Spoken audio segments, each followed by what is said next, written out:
Every year, millions of football supporters make the journey of a lifetime to a FIFA World Cup.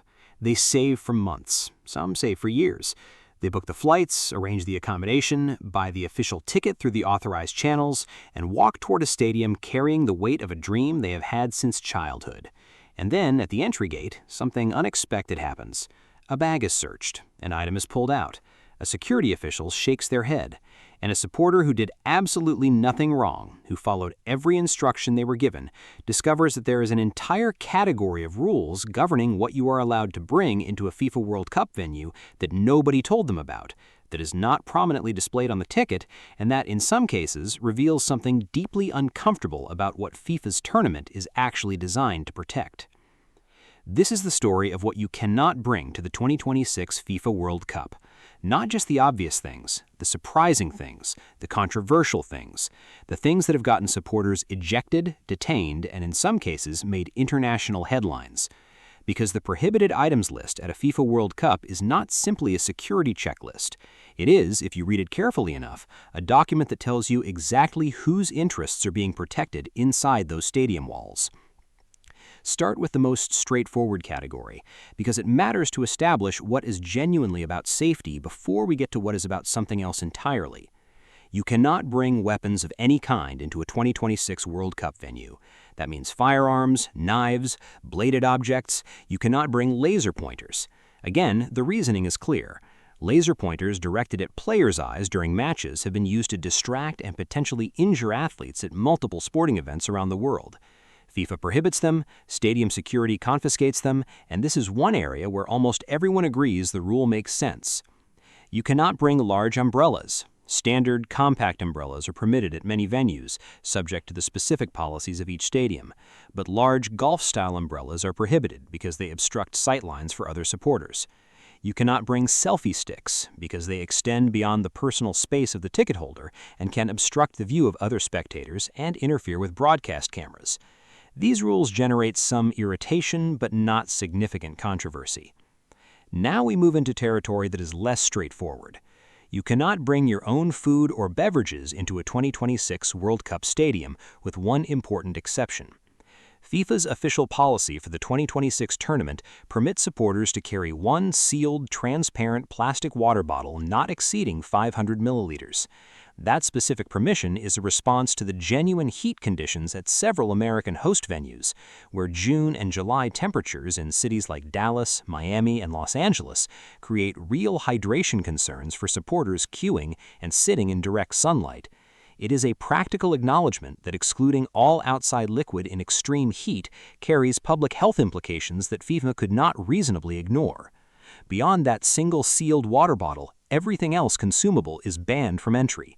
No outside food, no coffee, no energy drinks, no cans of any kind, no glass containers. Why does this matter beyond convenience? Because inside the stadium, the only food and beverages available are those sold by the official FIFA catering operation, which is operated in alignment with FIFA's commercial sponsor agreements. The official soft drink of the 2026 World Cup, the official water brand, the official snack products. These are determined not by quality or price, but by who paid FIFA for the right to be the exclusive provider inside the venue. Supporters have no alternative. They pay the price the official vendor sets, or they go without. At previous World Cups, supporters have reported paying prices for food and drinks inside stadiums that were multiples of what the same products cost outside the venue. This is not unique to FIFA. Most major sporting venues operate similar exclusive catering arrangements, but at FIFA scale, with a supporter base that has already spent thousands of dollars reaching the stadium, it is a policy that consistently generates criticism and that critics argue prioritizes commercial extraction over supporter welfare. You cannot bring a banner or flag containing a political message into a 2026 World Cup stadium, as FIFA defines that term. On the surface, this sounds like a reasonable rule. Sporting events are not the place for partisan political campaigning, and most supporters would agree that a banner calling for votes for a particular political party has no place inside a football stadium. But FIFA's definition of what constitutes a political message has been applied in ways that are deeply contested and that reveal an institutional judgment about whose expression is considered acceptable and whose is considered a problem. At the 2022 World Cup in Qatar, supporters carrying rainbow flags, the internationally recognized symbol of LGBTQ inclusion and human rights, reported those flags being confiscated at stadium entry points. The logos of global corporations were protected absolutely. The flag of a human rights movement was treated as a prohibited political statement in a country where the identity that flag represents is criminalized. This is not a small distinction, it is a defining one, and it was made more stark by everything that surrounded the 2022 tournament. Qatar's World Cup ambassador Khalid Salman, a former Qatari international footballer, said in a television interview that homosexuality is damage in the mind. That statement was condemned by governments, including the United States and multiple European nations. FIFA issued a mild response. The ambassador's role was not revoked. And supporters who wanted to display a rainbow flag at the tournament that followed those comments were told their flag was a prohibited political statement. And the presence of unaccredited professional photographers inside the venue creates potential commercial competition with those partners. The practical consequence for supporters is that any camera body with an interchangeable lens system, regardless of whether the person carrying it is a professional photographer or simply an enthusiast who spent money on decent equipment, will be turned away at the gate or required to leave the camera at a designated drop-off point before entry. Drones are absolutely prohibited at or near 2026 World Cup venues, and this prohibition extends to a significant exclusion zone around each stadium. The use of drones in restricted airspace near major sporting events is illegal under aviation regulations in the United States, Canada, and Mexico independently of FIFA's own policies. And the combination of those national regulations and FIFA's stadium rules means that any supporter who arrives with a drone, even a small consumer device, faces confiscation of the equipment and potential legal consequences beyond the loss of their ticket. You cannot bring competing brand merchandise that is prominently displayed into a 2026 World Cup stadium. This is the commercial exclusivity enforcement rule, and it is the one that has produced some of the most memorable and embarrassing incidents in World Cup history. The most discussed example remains the 36 Dutch female supporters removed from a Netherlands versus Denmark match at the 2010 World Cup in South Africa for wearing orange dresses that had been distributed as a promotional item by a Dutch beer brand that was not an official FIFA sponsor. The women had not paid for the dresses and in many cases were unaware of the brand connection. They were removed from their seats regardless. 2 were briefly detained by South African police. FIFA characterized the action as necessary enforcement of its commercial framework. Critics called it the removal of innocent people from a sporting event they had paid to attend in service of a beer company's market share. The rule has been applied at subsequent tournaments in ways that are less dramatic, but equally revealing of the underlying priority structure. Supporters wearing clothing that prominently features the logo of a brand competing with an official FIFA sponsor, a rival sportswear company's tracksuit, a hat bearing a competing soft drinks branding, have been asked to cover or remove the item at entry. FIFA's official position is that supporters who are unaware of the rule and comply immediately are not ejected. But the rule exists, it is enforced, and it means that what you wear to a FIFA World Cup is subject to a layer of commercial regulation that has nothing to do with your safety, your behavior, or your conduct as a supporter. You cannot bring instruments into a 2026 World Cup stadium without prior authorization. Small handheld percussion instruments, certain types of drums, clappers, and similar items, are permitted, subject to size and noise restrictions. Larger instruments, brass instruments, and anything requiring a dedicated bag or case will generally not be permitted without specific prior arrangement. The vuvela, the plastic horn that became the defining sonic symbol of the 2010 South Africa World Cup and generated polarized reactions from supporters and broadcasters around the world, was subsequently restricted at multiple tournaments due to the volume levels it produced and the extent to which it interfered with broadcast audio.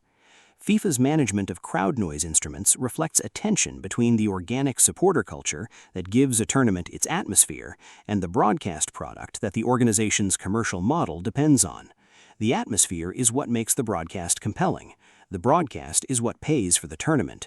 And when those two interests conflict, the decisions about what supporters can bring into the stadium and how they can express themselves are shaped by which side of that equation FIFA decides to protect.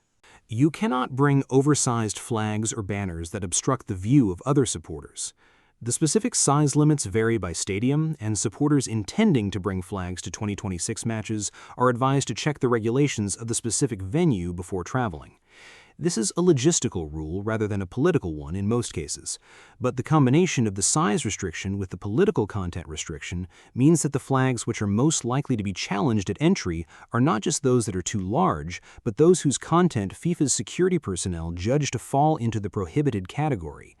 And as the 2022 tournament demonstrated, that judgment is not always consistent, is not always explained, and is not always applied in ways that supporters who brought their flags in good faith consider fair. There are items on the prohibited list that most supporters would never think to bring, and that therefore generate no controversy at all. Weapons, obviously. Unauthorized commercial material. Items designed to disrupt the broadcast. Items that pose a genuine safety risk to other supporters or to players. These prohibitions are reasonable, defensible, and widely accepted, but they sit alongside prohibitions that are not about safety and not about operational logistics. They're about commercial protection. They're about diplomatic accommodation of host nation governments. And in the most serious cases, they're about which human rights statements FIFA's tournament is willing to host and which it has decided, through the mechanism of its own regulations, to suppress. That is what the prohibited items list at a FIFA World Cup actually is when you read it in full and trace each rule back to its origin. It is a document that reflects the hierarchy of interests inside FIFA's institution. Safety first, because the legal liability of stadium incidents is real. Commercial exclusivity second, because the sponsor revenue is foundational. Host nation diplomatic relationships third, as Qatar demonstrated when the alcohol agreement was reversed 2 days before the opening match and FIFA accepted it without significant protest. And supporter experience, supporter expression, and the human rights of the people inside the stadium somewhere further down the list, managed and shaped, and in some cases restricted by rules whose existence most of those supporters never knew about before they arrived at the gate. The football itself is still extraordinary. The moments that happen on the pitch at a World Cup, the goals, the upsets, the drama, the pure athletic excellence of the players who have spent their entire lives preparing for this tournament, none of that is diminished by the institutional failures surrounding it. The game is still the game. It is still worth watching, worth traveling for, worth saving for. But every supporter who attends a 2026 World Cup match deserves to know the full picture of what they are walking into. They deserve to know what they cannot bring, why they cannot bring it, and whose interests that prohibition was designed to serve. Because an informed supporter is not a cynical one. An informed supporter is one who can enjoy the football while also seeing the institution clearly. And seeing the institution clearly is the first step toward demanding that it does better. FIFA has the resources, it has the reach, it has the platform. What it has consistently lacked is the willingness to place the supporter, the person who makes all of this matter, at the center of the decisions that govern their experience. The prohibited items list is a small thing, but small things reveal large truths. And the large truth here is one that European governments, human rights organizations, player unions, and millions of supporters around the world have been articulating with increasing clarity and increasing urgency. The World Cup belongs to the people who love football. The rules that govern it should reflect that.